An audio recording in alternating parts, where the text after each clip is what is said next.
Hot Wheel cars have been delighting children and many adults for over half a century since Mattel introduced them back in 1968. This morning, Jamie Yukas gives us a rare look inside the place they're designed.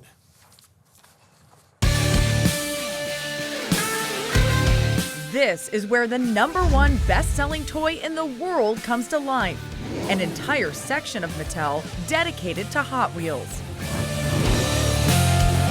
Here's a Hot Wheels muscle car, Hot Wheels supercar, Hot Wheels classic race car, race truck, and then this is like a drifting truck. Designer Brian Benedict takes an idea and turns it into this.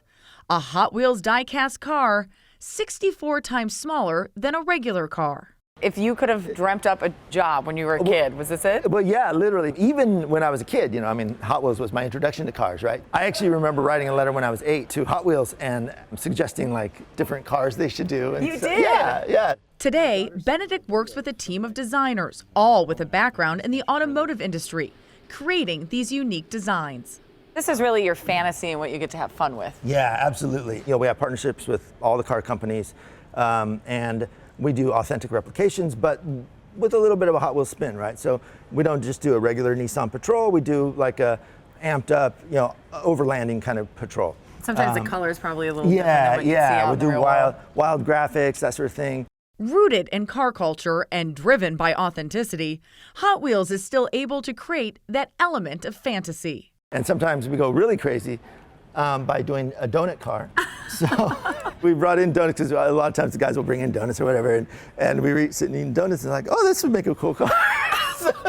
So sometimes it's just whatever is in front of you. Exactly. Yeah. So we're inspired by everything, not just car culture, but the world around us. I like what you've done over here. The idea starts with a sketch. Then the sculptor will create a digital model and print it out. Once approved, it goes to development engineers in Asia. We have done about close to 30 of what we call Really? the Garage of Legends cars. Roberto Stanici is the Senior Vice President, Global Head of Vehicles for Mattel. We always challenge convention. So if you think about a Hot Wheels car, it's not just any car. There's something unexpected about that car. If you think about a Hot Wheels track, there's something unexpected about that track. There's an element of how fast can you go? Can you make that jump? Are you going to be able to do that loop? And that's what really keeps kids of all ages engaged with the brand for so long. Stanici got this big kid re-engaged with the brand by letting me play with the giant speed loop in the lobby. I'm launching a truck. Turns out, other women are getting just as excited about the toys these days. There used to be an idea that Barbie was for girls and you'd buy that for the girls and Hot Wheels were for boys. Has that changed over the years? Yes, for sure. We know today from research that about a quarter of the Hot Wheels owners are actually girls. And actually, when you look at adults, that number is even higher of women buying Hot Wheels for themselves as collectors. It's about a third. I'm surprised it's a third. Yeah, it has to do with that passion for car culture. Hot Wheels is one of the best ways that people have to just showcase their love for a car. The original set of Hot Wheels consisted of just 16 cars and was intended for kids. New Hot Wheels, only from Mattel. Most of the cars cost just $1, but the highly collectible cars can fetch on the secondary market for several $1,000s, with some valued as much as 6 figures. Hot Wheels was never about just old, boring play. It's always been about speed. It's always been about performance. And they perform well. Mattel sells 16.5 Hot Wheel cars every second around the world. The evolution of the brand also now includes other play. This area back here is tracks and playsets area. Paul Schmidt is a playset designer. How did you come up with this design? This is a collaboration, like most of our sets here, of a lot of the different designers back here. And we just wanted to come up with something crazy that we hadn't done before. I would love if that was my job. Come up with something crazy. That's what we do all day long, is try to think of something that no one else has done before. Oh, yes, I defeated him. And while taking down dragons and racing new tracks is really fun, Schmidt's job is actually really difficult. One of the things that people don't understand, there's a lot of math and engineering that goes behind these, because that little 1/64th scale car has no steering, no suspension, and no driver, and it has to perform on crazy sets like this. Math, engineering, physics, a lot of physics for a set like this to get all this to work. People don't think about that when they're playing with No. these. And it's a very important part of our design process. The brand continues to race into the future with new innovations and no plans of slowing down. We're always adding more elements of fun. So before you had one crash, now you have 3 crashes, now you have 5, now you have an upside down crash, now the crash is in the air. And those different ways of playing just have kept generations and generations engaged. And that evolves beyond toys as well, with video games and different live events and different ways that people can experience the brand. For CBS Saturday Morning, I'm Jamie Yukas, El Segundo, California. I totally get why so many women are so into Hot Wheels. I never had a set, but I always played with my friends. Didn't you? I think now is when we start doing that, because I didn't really grow up playing with Hot Wheels as much, but You're about to right now. I see the fun. For the CBS Saturday Morning Grand Prix. Okay. All right, Okay. You're the ref. Be careful, because these roads come together, the opposite of the Frost poem, right? So yeah, you don't want to crash here. Okay. So There's no divergence. Right. There's a convergence. Well, that's the engineering. Right. And the winner is the first one to get your car down here. Okay. What is it? On your mark, get set, go. Did anyone win? You broke the set. Oh my heavens. There's a lot of power. This is why I used to have a hard time with Hot Wheels. Yeah, well, I was a let's little put this too back rough on together. it. Oh Wow. my gosh, I'm so embarrassed. Where did it go? fix that. We will fix hold on it, a so we second. don't know who won, do we? Well, no, because you threw your car across. I think you may have DQ'd. You qualified. I may have won. I didn't. I completely blew it. I Oh like my. this how it works, though. It's like Yeah, kind of a cool little. Well, and I love the fact that there's so many that high-tech one games these days, and people and children still gravitate towards these There we go. wonderful Hot Wheels. Earlier this week, Amazon took another step into a greener future when it rolled out the first of its planned fleet of heavy-duty, long-haul electric trucks at the Port of Los Angeles. In this morning's Climate Watch segment, we take a look at an even larger fleet of electric vehicles the company already has rolling through your neighborhood. Thousands of Amazon's electric delivery vans have already delivered more than 580 million packages nationwide. Senior national and environmental correspondent Ben Tracy goes inside the company to show us how they're keeping that fleet charged up. It's 7 a.m. at an Amazon warehouse just outside of Seattle. Drivers are loading up their trucks Alpha Pad, engines on! and rolling out for a day of deliveries. This is like getting a brand new office, right? Yes, that's right. Sylvia Farfin started driving one of Amazon's new electric delivery trucks last year. It's very smooth, and the electrical vehicle is very spacious. Had you ever driven an EV before? No, this is my very first time.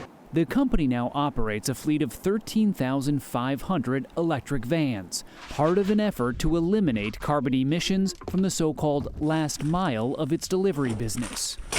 So these are the vans people are going to start seeing pulling up in front of their homes. Yes, we've got these vans in over 100 locations already. John Tagawa is vice president of Amazon's North America operations. He says the company uses AI to map delivery routes so the vans never have to be charged up while on the road. Instead, they come back to Amazon's custom-built charging stations at more than 120 warehouses, where the batteries are charged overnight. We've already built over 17,000 chargers, and we're just getting started. It's now the largest private charging network in the country, and growing. Amazon plans to have 100,000 electric vans on the road by 2030. And is the eventual goal that all of your delivery vans are electric? That is correct. We have this vision of achieving all of our operations to be net zero carbon by the year 2040, and it's such an obvious place to start with the last mile. That's because right now there is no clear way to decarbonize its air freight, ocean shipping, and much of its long-haul trucking operations. In fact, Amazon's overall carbon emissions have gone up by nearly 40% in the past few years as the company rapidly expands. Electrifying its delivery fleet is one way to combat that. When you're picking one of these charging locations, you need to make sure that you can get connected to the grid. Yeah. Tom Champananical's job is to make sure Amazon gets all the necessary local permits and approvals to bring power from the grid to its charging stations. Has this been one of the more challenging parts of this? It is definitely one of the challenging parts. It's the longest pole for sure. It's what takes the longest time to get going because the power is a critical part of it. And Amazon faces another potential challenge. Most of its electric vans are made by Rivian, which was once the darling of the EV world. It's been a rough road lately as demand for its expensive electric trucks and SUVs has fallen, leading to a plummeting stock price and layoffs. We're delivering them as we speak. We were with Rivian CEO RJ Scaringe at its Illinois plant in 2022 as the Amazon vans first started rolling off the assembly line. Rivian is having some real challenges as a company. Are you concerned at all about their ability to keep delivering these vans for you? You know, Rivian has been a tremendous partner for us, and we're excited about that partnership. Is that a yes or a no? We're excited about the partnership with Rivian. That's all I can say. Do you feel safer in this vehicle? Yes, I do. Delivery drivers like Sylvia Farfin say 360 camera sensors make the new vans feel safer. And now that she's gone electric, Do you think you could go back to driving one of the old gas-powered vans? No, not at all. I like this way too much for me to go back to a regular van. for CBS Saturday Morning, I'm Ben Tracy in Seattle.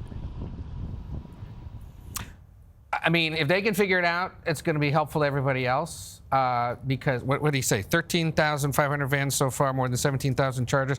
The goal is to build more than 500,000 of them across the country in the coming years so that anyone can plug in. Right. If they can do it, other companies have to start looking at themselves and their vans and say, can we use this technology and move forward and help? And it may only be one leg of the journey, but I always think you got to start somewhere. Yeah, absolutely. Planes aren't coming out of the sky right now. That's not changing. And when you're depending on Amazon for things even as small as toilet paper and paper towels, every little bit helps in getting to that net zero carbon. But Amazon talks about that last mile. Most of the last mile deliveries are done by the Postal Service. So until the Postal Service figures this out, you still have the carbon emission. You're going to have a lot of carbon emission coming from It's those interesting, though, because their haul isn't as long in the Postal Service. Obviously, I know it's a change. It's money that you have to invest to have these trucks, but it's just interesting now. It has been 60 years since Ford introduced the Mustang. Now, as it celebrates its diamond anniversary, America's favorite sports car is getting a makeover. The new 2024 model is the first of the automotive icon's 7th generation design. While it will include the most powerful engine yet, one of the biggest changes over the car's 60-year history is the force driving it into the future. Chris Van Cleve shows us the history of Detroit's last gas-powered sports car and introduces us to the women of Mustang. Hang on as we take the new 2024 Mustang for a spin. There you go. Now accelerate. You got it. You did it! Woohoo! Yeah. On this drifting course in the shadow of the Irwindale Raceway outside Los Angeles. Along for the ride, Mustang's lead engineer, Lori Transu. I'm making my own course now. You are making your own course. That's okay. You're being a rebel. You're like a target customer now, Chris. The new 7th generation Mustang will carry the iconic nameplate into its 6th decade, having already sold more than 10 million. The new Mustang is getting some notable upgrades, including an all-digital and customizable dashboard, as well as a special edition 500-horsepower Dark Horse model. What's not changing is the Mustang's V8 engine. Personally, I think the V8 is part of what makes Mustang iconic. You can close your eyes and you hear a Mustang V8 drive by and you know instantly that was a Mustang. We like to say it's fast, fun, and for everyone. But Mustang is increasingly riding alone. It's the only passenger car Ford currently makes. Dodge announced plans to electrify its Challenger sports car, while Chevrolet discontinues the Camaro. Do you foresee the Mustang always having a gas-powered option? As of right now, we have a gas-powered option. In terms of what happens in the future, we'll wait yet to be seen. Aerodynamically clean body shapes. Back in 1962, the Mustang was yet to be seen. But Ford internal memos note the need for a sporty-type car, particularly one with appeal to young buyers, as the baby boomers were coming of age. The new car was dubbed Special Falcon Project. Later that year, the Ford design teams took a stab at what the new sports car might look like. One early model had a cougar emblem where the pony sits today, and Ford flirted with calling it the Thunderbird II before settling on Mustang ahead of its April 1964 launch. Lee Iacocca saw the prototype. He said, "Oh, turn the Mustang around. I want it going west. I want it go as in go west, young man." That's where all the young ideas, that's where all the car culture was in the early 60s. Jay Leno, host of Jay Leno's Garage, has 2 Mustangs in his epic car collection, including a 1965 Shelby. It just reminded me of my youth, and then when this came out to commemorate it, well, you got to get one of those. What's your favorite thing about your Mustangs? Well, I like the sound, like the way they drive, like the way they handle. And he took us for a ride in this 50th anniversary Shelby, one of only 36 on the road. It's got power all through the band. I mean, you see when you... I mean, and that's, that's a second gear. That's not even really jumping. That was second gear? That's not even jumping on it, really. Leno remembers as a teen, nearly 60 years ago, waiting to catch a glimpse the day Mustang debuted. It had the excitement going for it, people waiting to see it. So it was a huge deal when it came out. It sucked you in. You went down to the dealership to go see it. Oh, yeah, I went down to the dealership. I took my dad, we'll go look at the Mustangs. When you go up in a little town in New England, anything with less than 4 doors might as well be a Ferrari. The car quickly became a pop culture staple, appearing in more than 5,000 movies, TV shows, and music videos. Its big screen debut, James Bond's Goldfinger. And of course, this iconic car chase from the Steve McQueen movie Bullet. The Mustang was a huge hit. In less than 2 years, the 1 millionth rolled off the line. The formula has always resonated with people, an affordable, sporty coupe. And the Mustang hit the market when that really didn't exist. Dan Edmonds is the technical editor at Car and Driver. Fun is a word that keeps coming up with Mustang. Yeah, fun is, I think, always been the appeal. The styling looks fun. This is a car that came out of the box looking sporty and fun, even though it didn't cost a lot of money. There was always that base model that was approachable, and then engine options for those people who had the money and wanted to actually experience that fun in a visceral way. At the Flat Rock, Michigan plant building the Mustang, we met forklift driver Christy Storm. You're a lifelong Mustang owner. Yes, I am. So is it kind of a thrill to be working on the Mustang? It's incredible. It's my dream car. That's all I've ever owned, and now I'm building. Pretty amazing. Currently, women make up about a quarter of the nation's auto workers. At Ford, they're nearly 30% of the workforce, up from just 4% when the Mustang first hit the road. People think muscle cars, they think guys. Oh, it's women now. It's all women now. Think about it. We're driving them, we're making them, we're engineering them, we're doing it all. Plant manager Sandy Levisky used to race Mustangs. Now she's responsible for each one rolling off the line. When you were coming up, was it a job you thought you could get? When I was coming up, definitely it was not a job that many females went into, definitely. There was 5 of us in a class of 60 electrical engineers. Today there's only 1 of us 5 that is still in the automotive industry. And then looking at my daughter, who just got accepted into the engineering program, saying to me so simply and easily, "I could do that job one day, Mom." All right, let's try it. For Lori Transu, leading the Mustang's latest charge is in a way coming full circle.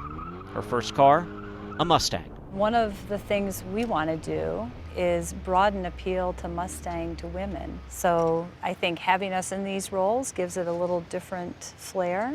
When you started at Ford, how many women were chief engineers of a vehicle? Oh, I'm not sure I could remember any. Women in engineering was rare. Women in senior leadership roles in engineering was even more rare. Was this a job that was something that you thought you would be able to have when you started at Ford? I think I aspired to it, but I think like anybody, I was nervous. When you come in and you don't see anybody like you in some of those roles, it's hard to see a path of how do I get there. That's one of the things I'm most excited about being in my role now, is I'm hoping to influence some young women. It allows them somebody to look to say, they achieved it, and how might I do that? Blazing new trails with the top down and that V8 engine roaring. For CBS Saturday Morning, I'm Chris Van Cleve in Irwindale, California. There's something very pretty about that top down and Yeah. that car going. They're beautiful. And that turquoise, oh my I God. know, we all went, Looked "Ooh." amazing. Yeah. It was right behind them in the interview. I grew up with my best friend's parents having one of those Mustangs Really? in like a blue color. It was awesome. Did you take it out? Yeah. All right. No, I never did. I didn't drive when I had that. Nearly 60% of Americans plan to attend a barbecue this 4th of July holiday weekend, where some 150 million hot dogs will be eaten. Which brings us to one very special jumbo dog and 12 college grads who have landed a very unique first job, driving an American icon across the country. Before they give you the keys to go hot dogging all over the U.S., these 20-somethings are grilled on their driving skills. It's training that has always been off limits to cameras until now. Chris Van Cleve has the story from Madison, Wisconsin. Take a moment, realize what's occurring. Yeah. This is an iconic moment. You're about to drive the Frankmobile. Yeah. So let's go. It's happening. This is the very first time Sam DeLotte has been given the keys to his new company car. But it's not just any car, it's an American icon. Look good on the turn. A computer science major from Purdue, he's one of 12 recent college grads who will spend the next year crisscrossing the country as Frankfurters, the lucky dogs behind the wheel of the Oscar Mayer Frankmobile. When I say this is a dream come true, I mean it. Like, holy cow. They beat out about 2,000 other applicants to drive a 14,000-pound, 11-foot-tall, 27-foot-long hot dog. That's the equivalent of laying out 60 hot dogs end-to-end, stacked 24 francs high. How is this thing to drive? So yeah, I've never driven anything like the Frankmobile. I kept catching myself looking, trying to see the rearview mirror, and there's nothing there. So it was definitely a learning curve there. Felt great. There are actually 8 Frankmobiles in existence. 6 are on the nation's roads at any one time. In teams of 2, these Frankfurters will steer them to about 1,200 appearances. Do you eat a lot of hot dogs? I do. Frankly, I think they're delicious. I'm a huge fan. But first, the 8 women and 4 guys have to complete this driving course of careful maneuvering without hitting any cones. The course simulates things like getting gas, turning around, and of course, parking. Perfect. The idea is to let the new drivers get into a pickle here and not in the real world. You're going to be going around in circles. It's up to Sue Williams and her team of former Madison, Wisconsin police officers to catch up these 20-somethings with the rules of the road, because no one wants a bruised bun. Teaching somebody how to maneuver a very long vehicle, a very wide vehicle, is always challenging because it's something that they've never done. How about backing up left? The key, she says, is teamwork. Stop. And careful attention. Close the gap. Always follow all traffic laws. So there's no hot dogging in the hot dog? You're on your A game, you're polite, you're professional. This is literally so crazy. What is my life? Binghamton University grad Chloe Van Cassel aced it. It was perfect. What made you want to drive this across the country? Adventure and the missions. This is the furthest west I've ever been in my entire life, so it'll be really cool to see the rest of the country and to spread smiles along the way. This iconic rolling piece of meat is probably better known as the Oscar Mayer Wienermobile, the name it bore since it was cooked up by Oscar Mayer's nephew Carl, first hitting the streets of Chicago in 1936. It was new and revolutionary in the marketing industry. People loved it. All right, buddy. Ed Rowland has been the Wienermobile's top dog for the last 20 years. After the Great Depression, when people really needed a little bit of joy and a little bit of a smile in their life, he thought this would be a great way to get out there and spark smiles. Rumor has it the original Wienermobile was recycled for its metal to help the war effort in the early 1940s. The oldest surviving Wienermobile dates to 1952 and is currently on display at the Henry Ford Museum in Detroit. But for decades, this jumbo dog ended up on the back burner. It's O-S-C-A-R. To the company's catchy TV jingles. Oh, I'd love to be an Oscar Mayer wiener. Until the late 1980s, when the Wienermobile came racing back. It was cooler than a GTO, faster than a Stingray, and it tasted great with mustard. It was the Wienermobile. And since 1988, these big dogs have been rolling through all 50 states year-round. How key to the Oscar Mayer product is the Wienermobile? Oh, it's very integral. It was relevant and amazing in '88, and it is today. It is a social media darling. So why mess with a social media darling and change the name This year, Oscar Mayer's Beef Franks got a new recipe, and they needed promoting.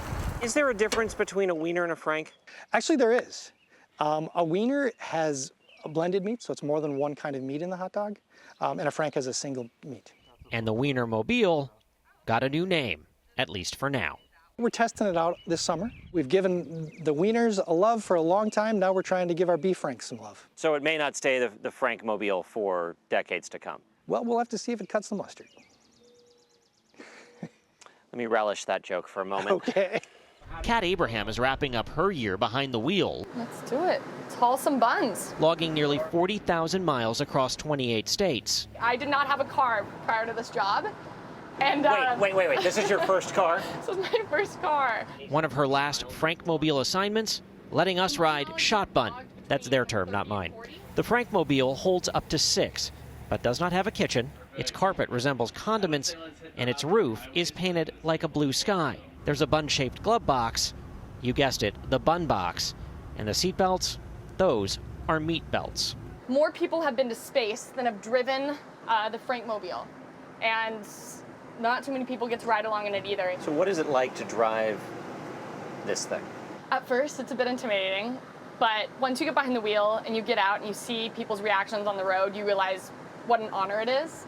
Our whole job, really and truly, the mission is to make people smile every day. I like to tell the hot doggers every single day they're making new I Remember Whens, because that's really what it's about. It's those memories, those connections with the people and our fans. And to be frank, just about anywhere they go, heads turn and the fans come, cameras in hand, to get a shot of this barbecutie making one of those moments. Cheesy weenie! Chloe Van Cassel can't wait to be up in its grill for real. Made me a little emotional, to be honest, to be getting my buns in that seat, buckling the meat belt, and starting to hit the road. So it's a dream come true. You could say their primary job now is to hang out with their grill friends. For CBS Saturday Morning, I'm Chris Van Cleve in Madison, Wisconsin. The puns! I The know. puns! Did he think about all of those before he went out to talk to everyone? I just love all the ladies behind the wheel. Grill Friends was good. That Girlfriends was good. Why do they have to say on the side of the Frankmobile, don't lick it? Maybe people try to Like, lick do it. people really try to lick it? They don't try to take a bite. It doesn't say It, don't li- try to it's, take I mean, it says that on the side. I don't know. Put your bun in the seat and buckle in your meat belt. Yeah, there it is. We got little, What are you doing there? Nice. That was a good them whistle. apples? KVC, that was a fantastic piece. It really was fun. Americans have had a century-long love affair with AM radio. But one of AM's most popular outlets is in danger of going extinct. And now an unlikely duo on Capitol Hill is working to stop that. CBS News transportation correspondent Chris Van Cleve has more on the efforts to keep the airwaves coming in loud and clear through car radios. As you approach the McCluggage Bridge. For nearly 100 years, WMBD has been covering and talking about the news in central Illinois from 1470 on the AM dial. But not anymore for drivers of a number of new electric vehicles. A host of automakers have pulled AM radio tuners from their cars, saying the EV batteries can interfere with reception. It's no coincidence that the first two letters of America are AM. They've been around a long time. Greg Batten is the Greg in the Dan and Greg Show, heard mornings on WMBD for nearly 20 years. I'm not worried that we can't adapt to those changes, but it doesn't help when you yank away a few million radios and say, well, those folks can't listen to you ever. He was there when a vicious EF4 tornado tore a 46-mile path through Washington County, Illinois, killing 3 and injuring 125, while causing $800 million in damage and sending debris as far as Chicago. We were immediately on the air and stayed on the air nonstop for days. There are nearly 4,500 AM radio stations across the country, heard by about 82 million people a week. The AM signal tends to reach further than FM radio, often stretching deep into rural America. It is typically home to news and talk radio. If you take away the AM radio from cars, what does that do to your business? The quick answer is, it could be disastrous to our business, no question. During a hearing on Capitol Hill this month, first responders argued AM radio serves as the backbone of the nation's emergency alert system. Our belief is that AM radio is a critical source of information to our citizens during a crisis. When disaster strikes, no one should lose access to this essential information because the vehicle being driven does not have AM radio. Our members view that there are more options for delivering content and alerts now in vehicles than there ever were. Scott Schmidt from the trade association representing automakers told Congress the vast majority of cars still have AM radio, and the decision to pull it from some EVs was not made lightly. This has been something that manufacturers look at customer preferences very closely, and so they do a lot of market research and try to determine how to deliver the most value to their customers. But that drive to tune out AM radio is prompting unusual bipartisan agreement between the very liberal Senator Ed Markey and the very conservative Senator Ted Cruz. You know, I'm pretty sure that's one of the signs of the apocalypse. Kidding aside, they are now co-sponsoring a bill to require AM radio stay in vehicles. If Elon Musk can brag that he can send rockets into space, that he should be able to figure out how to keep AM radio in passenger vehicles. AM radio is the lifeline to people who are in crisis, so it's an integral part of keeping Americans safe. While automakers call the proposed legislation distinctly non-essential, Ford reversed course, dropping plans to remove AM radio from all its new vehicles and will return it to all 2023 EVs in the coming weeks. Ford's Donna Dixon is the lead engineer for the electric Mustang Mach-E. We talked and listened to our customers, just the customers telling us, hey, there's some emergency broadcast frequencies that still aren't available. It's important to us. We said, okay, we got it. We turned it back on. Why take it out at all? It seems like it's not broke, don't fix it kind of problem. And we'll continue to watch it as we go forward to make sure that it's available. At a charging station in Gilman, Illinois, an hour outside of Peoria, Mach-E owner Keith Rice is glad to hear it's staying. I just think there's too many things on AM radio that people still use. WMBD. Something that's never far from Greg Batten's mind whenever that on-air light turns red. For CBS Saturday Morning, I'm Chris Van Cleve in Peoria, Illinois. Don't take away my AM radio. I need the Fan. I need John Sterling, Susie Waldman. See, that's what I said. WCBS. There's still sports things that are on AM radio. Yeah. At least that's what I might go to it for. Totally. Yeah. When you don't have Sirius. Sorry. Places where there are tornadoes and hurricanes, people really depend on that. We've all covered those things, and you're tuning to hear the Especially if you're driving. Yeah. Especially when you're driving. There's a world where Sirius and AM radio and all these other things exist, right? Yeah. First look at how the New York City Police Department is plugging into a greener future. They are launching the nation's largest test fleet of all-electric patrol cars. It's part of the city's effort to electrify the bulk of its nearly 30,000 vehicles by 2035. The move will reduce the city's carbon footprint, vastly reducing the roughly $100 million spent on fuel each year. But to work, these vehicles will have to survive in a notoriously tough urban environment. Correspondent Chris Van Cleve went along for the ride. The NYPD is putting an electric future to the test, rolling out the first of nearly 200 new electric patrol cars, the largest police EV trial in the country. You definitely get a lot of glances and people wanting to take pictures of the new cars. Officer Ryan DeLassio has been driving one of the new Ford Mustang Mach-E cruisers. Was there any skepticism about having an electric as a police car? I think the skepticism really was it being able to charge and having the time to charge it. But as of right now, we haven't had any issue. Turning the black and white, or in the case of the NYPD, the blue and white, green, has been a 15-year journey. The agency started testing retrofitted civilian hybrids in 2009 and pushed forward to make a true hybrid police car. We were there in 2019 when they got their first hybrid SUVs. Each delivers about a 40% improvement on fuel economy, saving 700 gallons of gas a year per vehicle. Now the department is taking civilian EVs and modifying them for police work. The NYPD has always been at the forefront of new technology, and these vehicles are part of that. NYPD First Deputy Commissioner Edward Caban. This is the first time we have a fully electric vehicle that can be used for patrol purposes, and we have to test that out. We have to see if it stands up to the rigors of patrol. We know our cops can. They do it day in and day out. We have to make sure these vehicles can.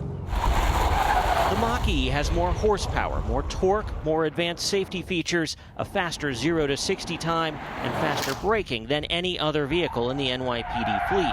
something we experienced firsthand on the department's test track. All right, let's see how this goes. Including an obstacle course all recruits have to successfully navigate. Stay close to the left, close to the left, close to the left. Slam on those brakes. Well, there went some cones. Listen, I won't tell if you don't, Chris. Don't worry about those cones. While the NYPD's pilot program is by far the largest, police departments around the world are testing electrics. From Teslas on patrol in Luxembourg to a Mach-E keeping the peace in Allegheny County, Pennsylvania, where the sheriff expects to save about $26,000 in fuel and maintenance.